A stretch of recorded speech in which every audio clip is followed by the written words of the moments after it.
David നേരെ കോട്ടയത്തേക്ക് മടങ്ങി. വീട്ടിലേക്ക് വന്ന് കയറുമ്പോൾ തന്നെ ആകെ ഒരു ശൂന്യത അനുഭവപ്പെട്ടു. അവൾ കൂടെയില്ലാത്ത നിമിഷങ്ങളൊക്കെയും അവന് വല്ലാത്തൊരു ഒറ്റപ്പെടൽ ഫീൽ ചെയ്തു. റൂമിലേക്ക് വന്ന് ടവലും എടുത്തവൻ വാഷ്റൂമിലേക്ക് കയറി. എത്ര നേരം വെള്ളത്തിന് ചുവട്ടി നിന്നെന്നറിയില്ല. അവൾ സുരക്ഷിതയാണെന്ന് അറിയും വരെ താൻ അനുഭവിച്ച ടെൻഷൻ, സങ്കടം എല്ലാം അവൻ ആ വെള്ളത്തിൽ ഒഴുക്കി തീർത്തു. കുറെ നേരം കഴിഞ്ഞപ്പോ അവൻ അല്പം ആശ്വാസം തോന്നി. കുറെ ദിവസത്തെ ക്ഷീണം കൊണ്ട് ഉറങ്ങാൻ കിടന്നെങ്കിലും അവന് തീരെ ഉറക്കം വന്നില്ല. അവന്റെ ചിന്തകളിൽ മുഴുവൻ ആ കുഞ്ഞിപ്പെണ്ണായിരുന്നു. അവൻ കണ്ണുകൾ അടച്ച് വെറുതെ കിടന്നു. ഇതേ സമയം അവളും അവനെ സ്വപ്നം കണ്ടുറങ്ങുകയായിരുന്നു. ടെറിക്ക് ശരിക്കും ചിരി പൊട്ടി. ആ ചെക്കനെ മിക്കവാറും കാശി കൊല്ലുന്ന മട്ടാണ്. അവനാണെങ്കിൽ തന്നെ വെറുതെ വിടാൻ തയ്യാറല്ല എന്ന മട്ടാണ്. കൈയിൽ കിട്ടിയ 2 ചുരിദാർ സെറ്റും എടുത്തുകൊണ്ട് കാശി വേഗം ബില്ലിങ്ങിലേക്ക് നടന്നു. ബില്ലും അടച്ച് തന്റെ ബൈക്കിൽ ചെന്ന് കയറാൻ നിന്നവൻ ഡെറി വരുന്നില്ലേ എന്ന പോലെ തിരിഞ്ഞു നോക്കി. അതോടെ അവന്റെ സകല കൺട്രോളും പോയി. അവിടെ ഒരുത്ത ആ നരുന്തിനോട് കളിച്ചു ചിരിച്ചു നിൽക്കുന്നു. പോരാതെ ഫോൺ നമ്പറാണ് അവൻ ചോദിക്കുന്നത് എന്നുകൂടി കണ്ടപ്പോ കാശി പാഞ്ഞു വന്ന് ഡെറിക്ക് മുമ്പിൽ വന്ന് നിന്നു. എത്ര നേരായി നിന്നെ ഞാൻ നോക്കി നിൽക്കാൻ തുടങ്ങിയിട്ട്? പോയിട്ട് എനിക്ക് വേറെ 100 കൂട്ടം പണിയുള്ളതാ. വരുന്നെങ്കിൽ വരാൻ നോക്ക്. ചൊടിയോടെ അവൻ പറഞ്ഞത് ഡെറി പേടിച്ചു നിൽക്കുന്ന ആ ചെറുക്കനെ നോക്കി കണ്ണു ചിമ്മി.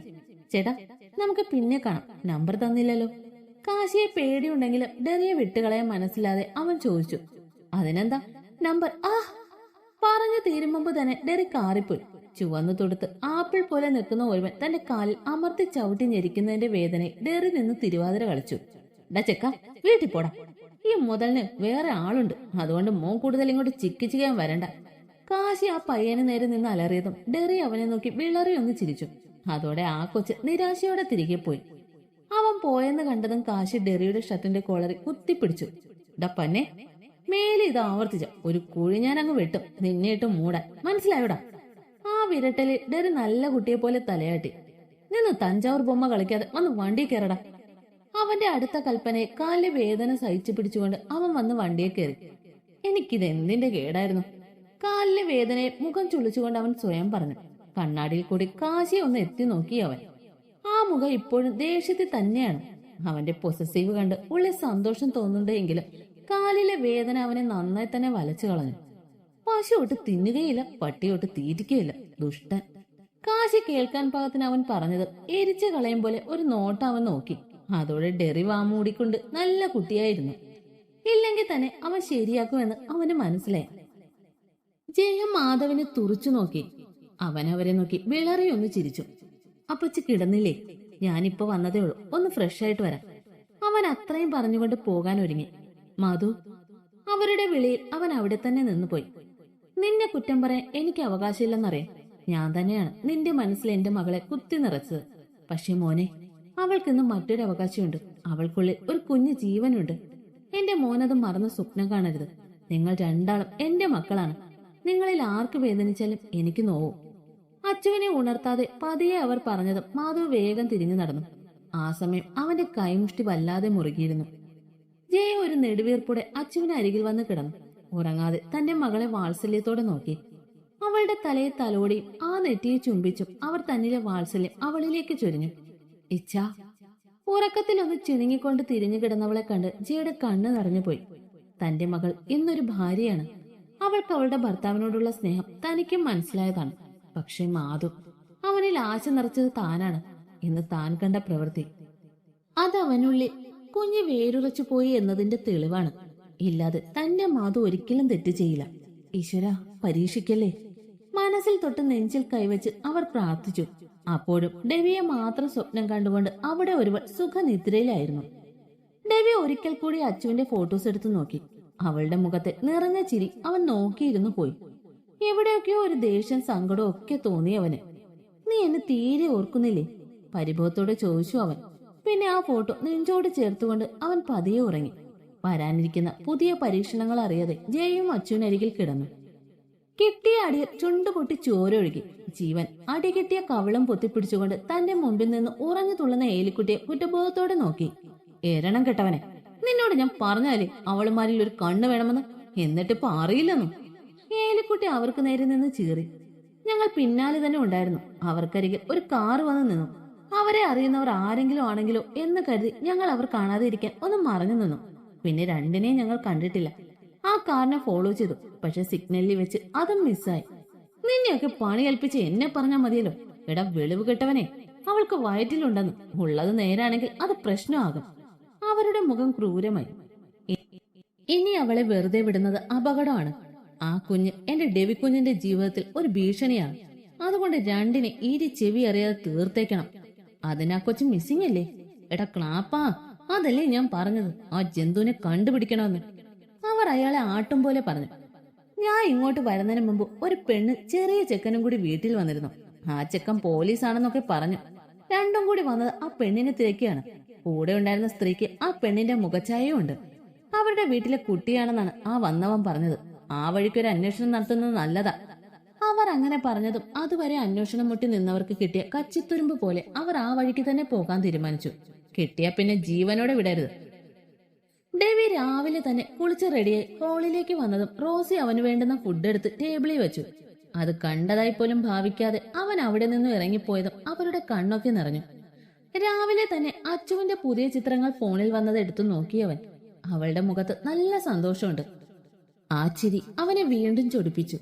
അവനുള്ളിൽ വാശി നിറഞ്ഞു. തന്നെ ഒന്ന് കോണ്ടാക്ട് ചെയ്യാൻ പോലും ശ്രമിക്കാത്തവളോട് അവന് ദേഷ്യം തോന്നി. അവളെ കാണാതായി എന്നറിഞ്ഞപ്പോൾ താൻ എന്തുമാത്രം വേദനിച്ചു. താൻ ഇങ്ങനെ ഒരു മുരടനായി പോയത് ശരി തന്നെയാണ്. അതിനർത്ഥം തനിക്ക് സ്നേഹമില്ലെന്നാണോ? അവൾ ഒരിക്കലെങ്കിലും എന്നെ മനസ്സിലാക്കാൻ ശ്രമിച്ചിട്ടുണ്ടോ? ഇപ്പൊ പുതിയ ബന്ധുക്കളെയൊക്കെ കിട്ടിയില്ലേ, അതുകൊണ്ട് എന്നെ ഇനി വേണ്ടെന്ന് തോന്നിക്കാണും. പക്ഷെ ഒരു കാര്യം നീ മറന്നുപോയി, ഇത് ഡേവിഡാണ്. അവൻ അവളുടെ ഫോട്ടോയിലേക്ക് നോക്കി വന്യമായി പറഞ്ഞു. ഞാൻ ജീവനോടെ ഉള്ളിടത്തോളം നീ എന്നെ വിട്ടു പോകാൻ ഞാൻ അനുവദിക്കില്ല. വാങ്ങിയ ഡ്രസ്സ് എടുത്ത് കാശി തുളസിക്ക് അരികിലേക്ക് വന്നു. അവനെ ഗൗരവമാണ് മുന്നിട്ട് നിൽക്കുന്നത്. അവനെ കണ്ടിട്ടും അവൾ മറ്റേതോ ലോകത്തിൽ എന്ന പോലെ ഇരിക്കുവാണ്. കൊച്ചേ, ഡെറി വിളിച്ചതും യാതൊരു വികാരവും ഇല്ലാതെ അവൾ അവരെ നോക്കി. ഇപ്പൊ എങ്ങനെയുണ്ട്? തലവേദന വല്ലതും തോന്നാറുണ്ടോ? ഡെറി കാര്യമായി തന്നെ ചോദിച്ചു. അവൾ ഇരുവരെയും ഏതോ പരിചയമില്ലാത്ത രണ്ടുപേരെ നോക്കും പോലെ നോക്കി. തുളസി പൂർണ്ണമായും തിരികെ വന്നിട്ടില്ല. എന്നാൽ പഴയതിൽ നിന്നും നല്ല മാറ്റവും ഉണ്ട്. ഇരുവരെ അവൾ മാറി മാറി നോക്കി. കാശി വാത്സല്യം നിറഞ്ഞ പ്രണയത്തോടെ അവളെ നോക്കി പുഞ്ചിരിച്ചു. ചിരിക്കുമ്പോൾ തെളിഞ്ഞു വന്ന അവന്റെ നുണക്കുടിയിലേക്ക് ഡെറി കൗതുകത്തോടെ നോക്കി. ആ സമയം അവനിലും നിറഞ്ഞു കുസൃതി നിറഞ്ഞ ഒരിളം ചിരി. ഈ ഡ്രസ്സൊക്കെ ഇഷ്ടായോന്ന് നോക്കിയേ. കാശി അവൻ വാങ്ങിയ ഉടുപ്പെടുത്ത് അവൾക്ക് നേരെ നീട്ടിക്കൊണ്ട് പറഞ്ഞു. പെട്ടെന്ന് തുളസിയുടെ മിഴികൾ നിറഞ്ഞു. കണ്ണു നിറച്ചു നിൽക്കുന്നവളെ കണ്ട് ഡെറിയും കാശിയും സന്തോഷത്തോടെ പരസ്പരം നോക്കി. ഡെറി, ഇവൾക്ക് മാറ്റമുണ്ട്, വേഗം ഹോസ്പിറ്റലിൽ പോകാം. കാശി പ്രതീക്ഷയോടെ പറഞ്ഞതും ഡെറി വേഗം ചെന്ന് കാറിന്റെ കീ എടുത്തു. അവർ നേരെ ഹോസ്പിറ്റലിലേക്ക് ഇറങ്ങി. ഇതേ സമയം കുഞ്ഞേടത്തെ മുഖം കൂട്ടിക്കൊണ്ട് അയലത്തെ വീട്ടിലേക്ക് നടന്നു. എന്റെ ലീലേ, ആ പെണ്ണ് മഹാപിഴയാണെന്നേ. ആ ACP സാർ മാത്രമല്ല, വേറെ ഒരുത്തനും കൂടി വരും. രാത്രി രണ്ടും കൂടി ഒരുമിച്ച് ആ പെണ്ണിനെ, അയ്യേ, എനിക്ക് പറയാൻ തന്നെ അറയ്ക്കുന്നു. കുഞ്ഞേടത്തെ പരദോഷത്തിന്റെ കെട്ടഴിച്ചു വിട്ടു. ശരിയാ, ഞാനും കണ്ടിട്ടുണ്ട്. ആ പെണ്ണിനെ കാണാൻ ഒരു മെനവുണ്ടെങ്കിലും വേണ്ടില്ല. ലീല മസാലക്കഥ കേട്ട ആവേശത്തിൽ അവർക്കൊപ്പം പിടിച്ചു. ആ ചെക്കന്മാർക്കൊക്കെ വേറെ പണിയില്ല. ലൈറ്റ് അണച്ച എല്ലാം പെണ്ണല്ലേ? കുഞ്ഞേടത്തി ഒരു കുറുകിയ ചിരിയോടെ പറഞ്ഞ് ലീല പൊട്ടിച്ചിരിച്ചു. എല്ലാ കഥകൾ മെനയുന്ന കുഞ്ഞേടത്തി അറിഞ്ഞില്ല തന്റെ കള്ളങ്ങൾ ചില ജീവിതങ്ങളെ ആകും ബാധിക്കുക എന്ന്. അധികം വൈകാതെ ഈ മസാലക്കഥ കുടുംബശ്രീ പെണ്ണുങ്ങൾക്കിടെ കാട്ടുതീ പോലെ പടർന്നു. തങ്ങളുടെ പെണ്ണുങ്ങൾ വഴി വീട്ടിലിരിക്കുന്ന ആണുങ്ങളും അറിഞ്ഞു. ഇതേ സമയം തുളസിയെ ഡോക്ടർ ചെക്ക് ചെയ്തു. അവൾക്ക് മെഡിസിൻ കൊടുത്തു കിടത്തി. വേഗം തന്നെ അവൾ ഉറങ്ങിപ്പോവുകയും ചെയ്തു. ഈ ഉറക്കം ഉണരുമ്പോൾ ആ കുട്ടി പൂർണ്ണമായും നോർമലാകും. ഡോക്ടർ അവരെ ആശ്വസിപ്പിച്ചു.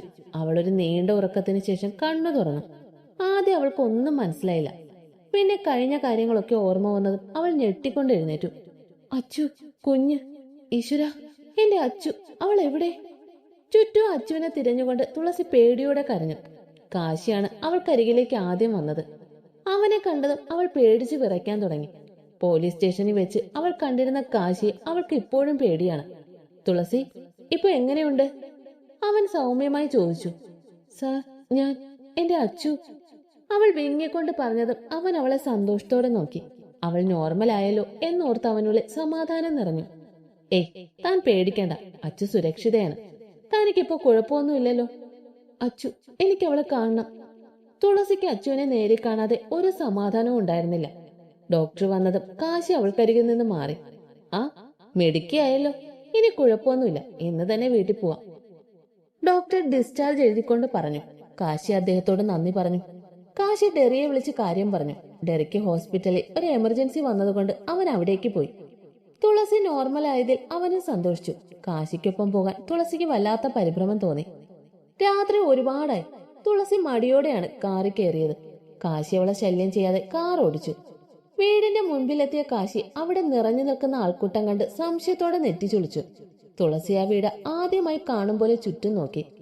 കൂടി നിൽക്കുന്ന ജനങ്ങളെ കണ്ട് അവൾക്കും ആകെ വല്ലാതെയായി.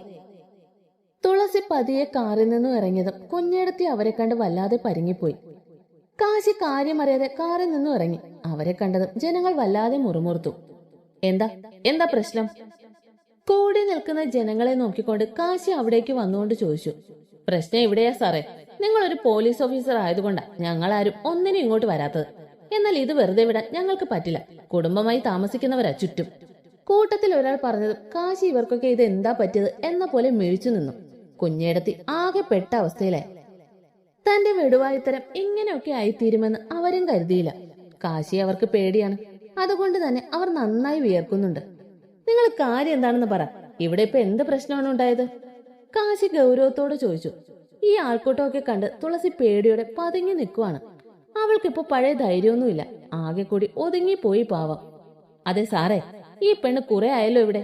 താനും ഇവളും തമ്മിൽ എന്താ ബന്ധം? ദേ, ഈ പെണ്ണിനെ നോക്കാൻ നിങ്ങൾ ജോലിക്ക് നിർത്തിയേക്കുന്ന ചേട്ടത്തി പറഞ്ഞല്ലോ നിങ്ങൾ ഇവിടെ മറ്റേ പണി നടത്തുവാണെന്ന്.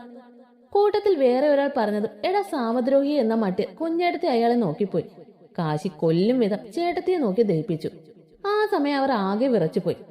കാശി വീണ്ടും നാട്ടുകാർക്ക് നേരെ തിരിഞ്ഞു. നിങ്ങൾക്ക് എന്തോ തെറ്റായ വിവരം കിട്ടിയതാണ്. ഇവിടെ അങ്ങനെയൊന്നും നടക്കുന്നില്ല. ദയവായി എല്ലാവരും പിരിഞ്ഞു പോകണം. അവൻ അല്പം മയത്തി കാര്യം പറഞ്ഞു. എന്നാൽ ആരും പിൻവാങ്ങുന്ന ലക്ഷണമില്ല. എല്ലാവരും കൂടി ആകെ ബഹളമായി. തുളസി പേടിച്ച് കരയാൻ തുടങ്ങി. കാശി ആകെ വല്ലാതെ.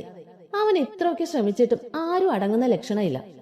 നിങ്ങൾക്ക് കാര്യം പറഞ്ഞാൽ മനസ്സിലാകില്ലേ? എന്തിനാ വെറുതെ പ്രശ്നം ഉണ്ടാക്കുന്നത്? ഞാനിപ്പൊ എന്താ വേണ്ടത്? സാഹിയായിട്ട് അവൻ അവരോട് തിരക്കി. നീ ഈ പെണ്ണിനെ കല്യാണം കഴിക്കണം. അതും ഇപ്പൊ ഇവിടെ വെച്ച്. അല്ലെങ്കിൽ ഈ നിമിഷം ഇവളെ ഇവിടെ നിന്ന് ഇറക്കി വിടണം. ലീലയാണ് അത് പറഞ്ഞത്. അവർ അങ്ങനെ പറഞ്ഞത് എല്ലാവരും അതിനോട് യോജിച്ചു. കാശി നിസ്സഹായനായി. തുളസീനി ഒരു അപമാനം കൂടി താങ്ങാൻ വയ്യെന്ന പോലെ മരവിച്ചു നിന്നു. ആളുകൾ പിന്നെയും ബഹളം കൂട്ടി. കാശി രണ്ടും കൽപ്പിച്ച് തുളസിക്കരികിലേക്ക് ചെന്നു. തുളസി. അവൻ അവളെ ആദ്രമായി വിളിച്ചതും കലങ്ങിയ മിഴികൾ ഉയർത്തി അവൾ അവനെ നോക്കി. തുളസി, നിന്റെ ജീവിതം വെച്ച് പന്താടാൻ ഞാൻ ആരെയും അനുവദിക്കില്ല. ഡെറി, അവൻ ഒരിക്കലും നിന്നെ ഭാര്യയായി കൂടെ കൂട്ടാൻ സാധിക്കില്ല. ഞാൻ നിന്നെ വിവാഹം കഴിച്ചോട്ടെ? നേരത്തെ നടന്ന നാടകം പോലെ ആവില്ല. എന്റെ ജീവനെ പോലെ കാത്തോളാം ഞാൻ. ഒരിക്കലും നിന്നെ തനിച്ചാക്കില്ല. എന്നെ കൊണ്ട് കഴിയും പോലെ നോക്കിക്കോളാം ഞാൻ. സത്യമായി എനിക്കിഷ്ടമാണ്. അവൾ ഞെട്ടലോടെ അവനെ നോക്കി. തളർന്നു പോയി ആ പെണ്ണ്. അവന്റെ കണ്ണുകളിൽ നിറഞ്ഞു നിൽക്കുന്ന തന്നോടുള്ള സ്നേഹം കണ്ട് അവൾ അത്ഭുതപ്പെട്ടുപോയി. ഇതുവരെ തനിക്കായി ആരിലും അവൾ കണ്ടിട്ടില്ലാത്ത ഒന്നായിരുന്നു അത്. അവളുടെ മനസ്സാക്കി കലിങ്ങി മറിഞ്ഞു. ഡെറി. അവനെ ഓർത്ത് അവൾക്ക് ഉള്ളം നൊന്തു. ഒരു താലിയുടെ ബലം പോലും ഇല്ലാതെ തനിക്ക് ഭർത്താവായി ലഭിച്ചവനാണ്. എന്നാൽ അവന്റെ ഐഡന്റിറ്റി താൻ അംഗീകരിച്ചേ മതിയാകും. തുളസി, ഞാൻ ഒരിക്കൽ കൂടി പറയുക, നിന്നെ നിർബന്ധിക്കില്ല. ഡെറി, അവനാണ് നിന്റെ പ്രശ്നമെങ്കിൽ അതൊരിക്കലും ഒരു വിവാഹമായിരുന്നില്ല. നിന്നെ ഈ സമൂഹത്തിൽ നിന്ന് രക്ഷിക്കാൻ വേണ്ടി നടത്തിയ ഒരു ഡ്രാമ. കാശി അവളുടെ ഉള്ളിലെ ചിന്തകൾ മനസ്സിലാക്കിക്കൊണ്ട് പറഞ്ഞു. സമ്മതമല്ലേ നിനക്ക്? അവൻ ഒരിക്കൽ കൂടി ചോദിച്ചു. സ്നേഹവും പ്രണയവും കെയറിങ്ങും ഒക്കെ കൊതിക്കുന്ന ഒരു മനസ്സ് അവൾക്കും ഉണ്ടായിരുന്നു. ആ സമയം അവന്റെ മിഴികളിലേക്ക് നോക്കിയവൾ അവനോടുള്ള ഭയം മറന്നു. സ്നേഹം നിറഞ്ഞ നോട്ടത്തിൽ അവളുടെ ഹൃദയം വീണുപോയി. അവൾ പോലും അറിയാതെ യാന്ത്രികമായി അവൾ സമ്മതിച്ചുകൊണ്ട് തലയാട്ടി. കാശി അവിശ്വസനീയമായി അവളെ നോക്കി. അവൾ സമ്മതിക്കുമെന്ന് അവൻ കരുതിയതേയില്ല. അവൾ മാനസികമായി ശരിക്കും തളർന്നിരുന്നു. ഈ സമയം ജീവിതത്തിൽ ഒരു കൈത്താങ് അവളും ആഗ്രഹിച്ചു. ലീല തന്നെ ഒരു കുഞ്ഞു താലിയെടുത്ത് കാശിക്ക് കൊടുത്തു. അവനത് വാങ്ങി ഒരിക്കൽ കൂടി തുളസിയെ നോക്കി. അവൾ കണ്ണുകൾ അടച്ച് അവനു മുമ്പിൽ തല താഴ്ത്തി നിന്നുകൊടുത്തു. താലി അതിനോളം വരില്ല ഒരു പെണ്ണിന് മറ്റൊന്ന്. കാശി നിറഞ്ഞ മനസ്സോടെ പ്രണയത്തോടെ അവളുടെ കഴുത്തിൽ ആ താലി ചാർത്തി. അതോടെ കൂടി നിന്നവരൊക്കെ പിരിഞ്ഞു. പോകും മുമ്പ് കണ്ണുകൾ നിറച്ച് ചെറു ചിരിയോടെ ലീല അവരെ തിരിഞ്ഞു നോക്കി. അല്പം പരദൂഷണമൊക്കെ ഉണ്ടെങ്കിലും ലീല കാശിയുടെ അമ്മയുടെ അടുത്ത കൂട്ടുകാരിയായിരുന്നു. അവന്റെ ഒറ്റപ്പെട്ട ജീവിതം കണ്ട് പലപ്പോഴും അവർ വേദനിച്ചിരുന്നു. അവന്റെ മുരട്ട സ്വഭാവം കൊണ്ട് ആരും അടുക്കാൻ പോയില്ല. കാശി ഒരിക്കലും തെറ്റ് ചെയ്യില്ലെന്ന് അവർക്കറിയാമായിരുന്നു. തുളസി അവർ 2-3 വട്ടം കണ്ടിട്ടുമുണ്ട്. അവൾ ഒരു പാവം കുട്ടിയാണെന്ന് മനസ്സിലാക്കിയിരുന്നു അവർ. ഒരവസരം കിട്ടിയപ്പോൾ വെറുതെ കളയാൻ തോന്നിയില്ല. അതുകൊണ്ടാണ് അവർ കയ്യിലൊരു താലിയും കരുതി വന്നത്. കുഞ്ഞേടത്തി എങ്ങോട്ട് ഓടണമെന്നറിയാതെ നിന്ന് പരിങ്ങി. കാശി അവർക്ക് മുമ്പിൽ വന്നു നിന്നു. അവർ ആകെ വിറച്ചുപോയി. എന്റെ കുടുംബം മരിച്ചതിൽ പിന്നെ കാശി എന്നും ഈ വീട്ടിൽ ഒറ്റയ്ക്കായിരുന്നു. ഒരു ജോലിക്കാരിയായില്ല, എന്റെ അമ്മയുടെ സ്ഥാനത്താണ് ഞാൻ നിങ്ങളെ കണ്ടത്. ഇത്രയും വേണമായിരുന്നോ? അത്രയും മൃദുവായി അവൻ ചോദിച്ചതും ചേട്ടത്തിയുടെ മിഴികൾ നിറഞ്ഞൊഴുകി. അവർക്ക് സ്വയം വെറുപ്പ് തോന്നിപ്പോയ നിമിഷമായിരുന്നു അത്. കുഞ്ഞേ, അവർ സ്നേഹത്തോടെ വിളിച്ചു. വേണ്ട, ഇനി ആ വിളി വേണ്ട. നാളെ തന്നെ പൊക്കണം. പൈസ ഞാൻ രാവിലെ തന്നെ തന്നേക്കാം. ഗൗരവത്തോടെ അവൻ പറഞ്ഞതും ചേട്ടത്തി തല താഴ്ത്തി നിന്ന് കണ്ണുനീർ വാർത്തു. തുളസി അവരെ ഒന്ന് നോക്കിക്കൊണ്ട് അകത്തേക്ക് കയറി. അവൾക്കിപ്പോ എന്തോ ഒരു വിമ്മിഷ്ടം തോന്നി. ഏതോ ഒരു മാനസികാവസ്ഥ സമ്മതിച്ചതാണ്. കാശി അവൻ തന്നെ എങ്ങനെയായിരിക്കും കണ്ടിട്ടുണ്ടാവുക എന്നോർത്തവൾക്ക് സ്വയം ജാള്യത തോന്നി. എന്നാൽ കാശി സന്തോഷിക്കാനും വയ്യ, സങ്കടപ്പെടാനും വയ്യ എന്നൊരവസ്ഥയിലായിരുന്നു. അവൻ ഡെറിയെ വിളിച്ച് കാര്യം പറഞ്ഞു. ഡെറി വേഗം വരാം എന്നവനോട് പറഞ്ഞു. തുളസി ഹാളിലെ സോഫയിൽ എന്തൊക്കെയോ ചിന്തിച്ചുകൊണ്ട് ചാഞ്ഞു കിടന്നു. കാശി തന്റെ മുറിയിലിരുന്ന് കാലുഷിതമായ മനസ്സോടെ സിഗരറ്റ് എടുത്ത് പുകച്ചു.